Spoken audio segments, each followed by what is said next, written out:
morning and welcome to my greenhouse. I'd be happy to show you around.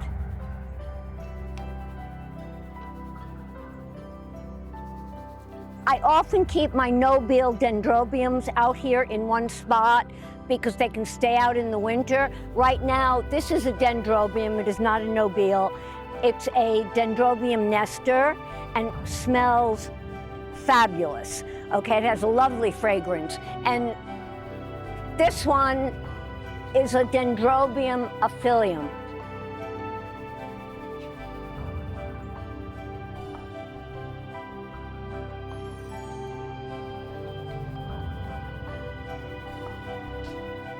The first vanda here is Ambrosia Discovery. It's won a lot of blue ribbons. Often it has 2 spikes, so it's amazing. And then this one is a mini palmer. It's almost finished, you can see. And then this lilac purpley one with 2 spikes is called Blue Danube. So these are mostly cattleyas. This one and this one have to be repotted. I'm putting them in baskets, but not this black type. And then this lovely bloom also has an awesome fragrance, and that is Aclandii with Walkeriana. And here on this side I have some dendrobiums, some cats, and this is an Oncidium called Oncidium spaculatum. And you can see it's fully bloomed. I keep it outside sometimes because it can take the cooler temperatures, but it has to come in if it goes below 40. This is another little vanda. It's a species, and you can see it looks pretty happy in that spot. And then I have some cattleyas in bloom. Well, excuse me, in bud. They're not blooming yet. They will be opening soon. Here above my cattleyas, I have a dendrobium, and this one is checking Tangerianum.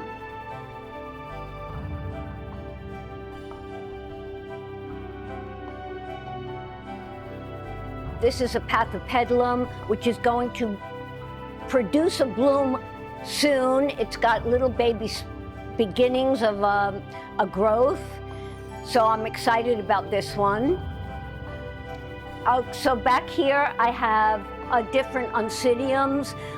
They get a little less light here, which most Oncidiums like, except for the one that I told you I keep outside. That needs more sun. So these like the lower light and they do well. This is a raspberry baby. This is a Cattleya skinneri. It was gigantic plant. It took 4 of us to take it apart.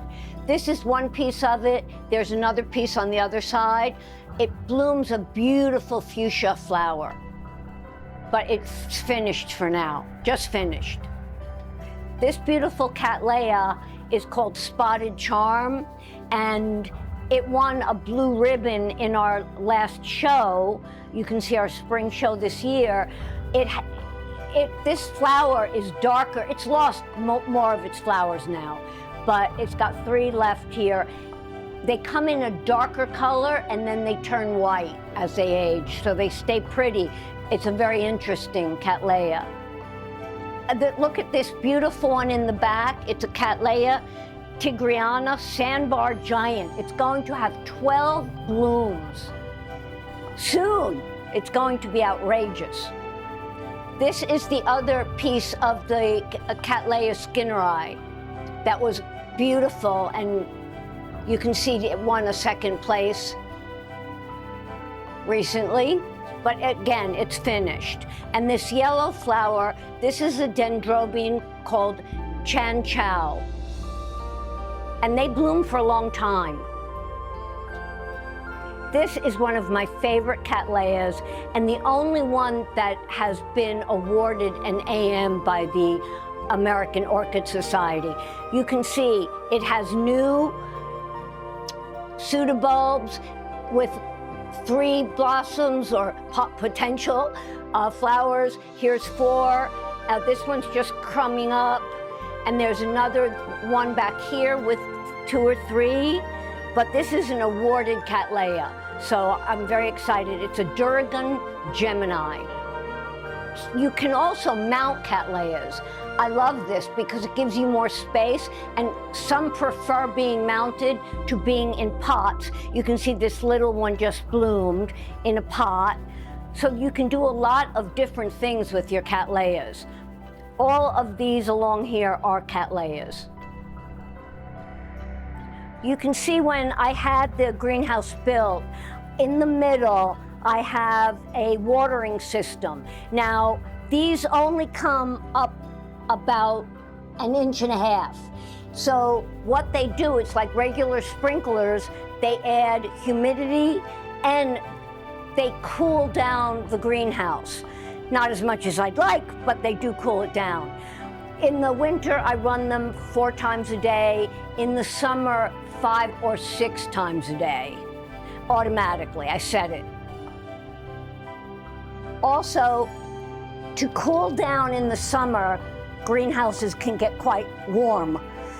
I have a swamp cooler back here, which works on water flowing and a fan blowing the cooler watered air in. This is a smaller portable swamp cooler. It is not as effective as the big one, but it will, when on a really hot day, it will help reduce the heat. And again, it walks on water and fans. In the greenhouse, I have 7 fans because movement of air is extremely important to the health of an orchid.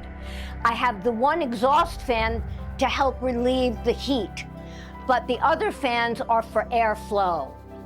So you can see, I also have a misting system. It goes down the middle upon the vandas, and it goes down each side. However, I do not use it that often. I use it when I travel. I have 8 vents in the ceiling that open automatically on heat.